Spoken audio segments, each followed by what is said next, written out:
ಸತ್ಯದ ಬೆಳಕಿನಲ್ಲಿ ನಮ್ಮ ವರದಿ, ನಮ್ಮ ಧ್ವನಿ, ಜನರ ವಿಶ್ವಾಸದ ಪ್ರತಿಬಿಂಬ. ಚಿತ್ರದುರ್ಗದಲ್ಲಿ ನಾಳೆ ಸಂಜೆ 6 ಗಂಟೆಗೆ ನೀಟ್ ಪ್ರಶ್ನಪತ್ರಿಕೆ ಸೋರಿಕೆಯನ್ನು ಖಂಡಿಸಿ ಬೃಹತ್ ಪ್ರತಿಭಟನಾ ಹಮ್ಮಿಕೊಳ್ಳಲಾಗಿದೆ ಎಂದು ಡಿ ದೇವರಾಜ್ ಅರಸು ಅಭಿವೃದ್ಧಿ ನಿಗಮದ ಅಧ್ಯಕ್ಷ ಕೀರ್ತಿ ಗಣೇಶ್ ತಿಳಿಸಿದ್ದಾರೆ. ಚಿತ್ರದುರ್ಗದ ಜಿಲ್ಲಾ ಕಾಂಗ್ರೆಸ್ ಕಚೇರಿಯಲ್ಲಿ ಪತ್ರಿಕಾಗೋಷ್ಠಿ ನಡೆಸಿದ ಅವರು ಮಾತನಾಡಿ, ಕಳೆದ ವರ್ಷವೂ 2 ಬಾರಿ ನೀಟ್ ಪ್ರಶ್ನಪತ್ರಿಕೆ ಸೋರಿಕೆ ಘಟನೆಗಳು ನಡೆದಿದ್ದರೂ ಕೇಂದ್ರ ಸರ್ಕಾರ ಹಾಗೂ ಸಂಬಂಧಿತ ಸಚಿವರಾದ ಧರ್ಮೇಂದ್ರ ಪ್ರಧಾನ್ ಅವರು ಯಾವುದೇ ಗಂಭೀರ ಕ್ರಮ ಕೈಗೊಂಡಿಲ್ಲ ಎಂದು ಆರೋಪಿಸಿದರು.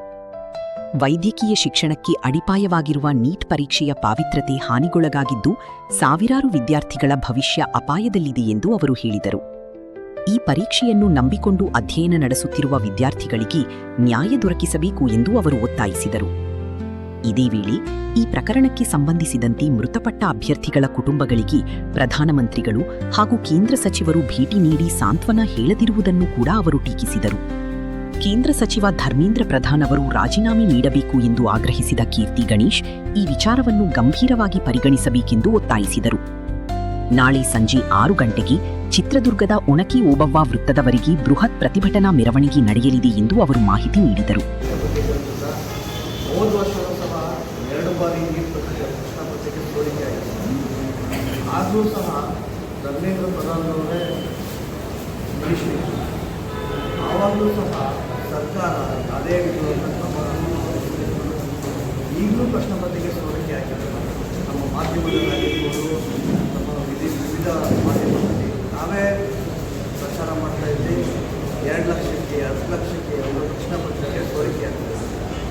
ಇದನ್ನು ನಾವು ಯಾಕೆ ಗಂಭೀರವಾಗಿ ಪರಿಗಣಿಸಬೇಕು ಅಂತಂದರೆ, ನೀಟ್ ಅನ್ನೋದು ಒಂದು ಮಾನವ ಜೀವನಕ್ಕೆ ಸಂಬಂಧಪಟ್ಟಿದೆ. ಯಾಕೆ ಅಂತಂದರೆ ಯಾರು ಇವತ್ತು ನೀಟ್ ಬರೀತಾರೆ ಅವರೆಲ್ಲರೂ ಡಾಕ್ಟರ್ಸ್ ಆಗಿರ್ತಾರೆ. ಈ ವ್ಯವಸ್ಥೆಯಲ್ಲಿ ಅವರು ಭಾಳ ಒಂದು ದೊಡ್ಡದಾದಂಥ ಒಂದು ಪಾತ್ರವನ್ನು ನಿರ್ವಹಿಸ್ತಿದ್ದಾರೆ.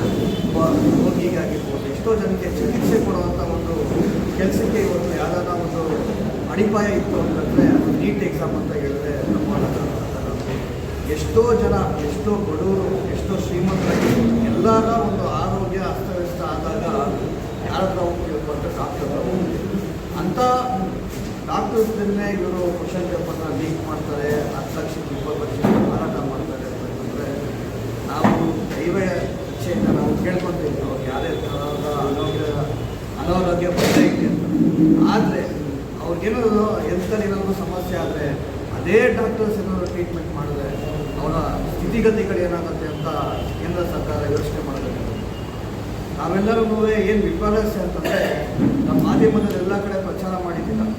ಎಲ್ಲೋ ಒಂದು ಕಡೆಯೂ ಸಹ ನರೇಂದ್ರ ಮೋದಿಯವರಾಗಿರ್ಬೋದು, ಧರ್ಮೇಂದ್ರ ಪ್ರಧಾನ್ ಅವರಾಗಿರ್ಬೋದು, 18 ಕುಟುಂಬಗಳಿಗೆ ಏನು ಜೀವ ಕಳ್ಕೊಂಡಿದೆ ವಿದ್ಯಾರ್ಥಿಗಳು, ಓದಿ ಒಂದು ಸಾಂತ್ವನ ಹೇಳೋದಕ್ಕೆ, ವಿದ್ಯಾರ್ಥಿಗಳಿಗೆ ಸಾಂತ್ವನ ಹೇಳೋ ಒಂದು ದೃಷ್ಟಿನಲ್ಲೂ ಸಹ ಅವ್ರು ಇವತ್ತುವರೆಗೂ ಬಂದು ಒಂದು ನಮ್ಮ ಮಾಧ್ಯಮದ ಮುಂದೆ ಒಂದು ಸ್ಟೇಟ್ಮೆಂಟ್ ಕೊಡೋದಕ್ಕೂ ಇವತ್ತು ಸೌಜನ್ಯತೆಯನ್ನು ತೋರಿಸ್ತಾ ಇಲ್ಲ.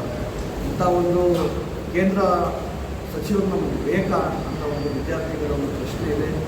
ನಮ್ಮ ಬೇಡಿಕೆ ಇವತ್ತು ಧರ್ಮೇಂದ್ರ ಪ್ರಧಾನ್ ರಾಜೀನಾಮೆ ಕೊಡೋವರೆಗೂ ರಾಜ್ಯದಾದಂಥ ರಾಷ್ಟ್ರದಾದಂಥ ಒಂದು ಪ್ರತಿಭಟನೆ ಏನಿದೆ. ಸಾಂಕೇತಿಕವಾಗಿ ನಾವು ಇವತ್ತು ದುರ್ಗದಲ್ಲಿ, ಮಧ್ಯ ಕರ್ನಾಟಕ ಅಂತ ಏನು ಪ್ರಸಿದ್ಧಿಯಾಗಿದೆ, ಚಿತ್ರದುರ್ಗದಲ್ಲಿ ನಾವು ಇವತ್ತು ಸಾಂಕೇತಿಕವಾಗಿ ಮಾಡ್ತಾ ಇದ್ದೀವಿ.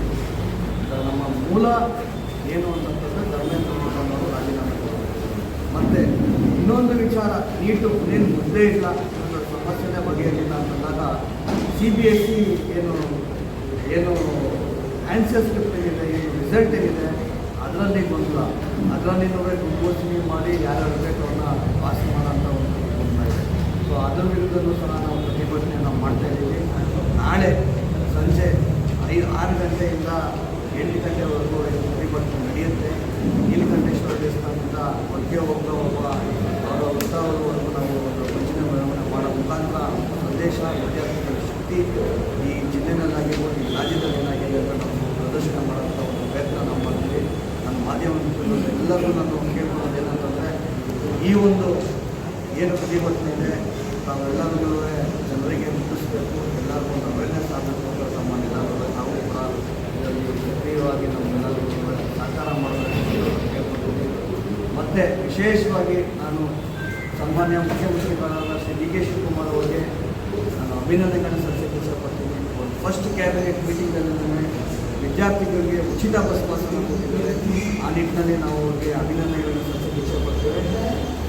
ಇದೇ ಥರ ವಿದ್ಯಾರ್ಥಿಗಳ ಪರ ಯುವಕರ ಪರ ಅವರು ಕೆಲಸ ಮಾಡಿ ನಾವು ಕೂಡ ಅವ್ರಿಗೆ ಕೈ ಜೋಡಿಸ್ತೀವಿ ಅಂತ ಹೇಳ್ತಾ ಈ ಸಂದರ್ಭದಲ್ಲಿ ನಾನು ಅಭಿನಂದನೆ ಸಲ್ಲಿಸ್ತಾ ಮಾತನ್ನು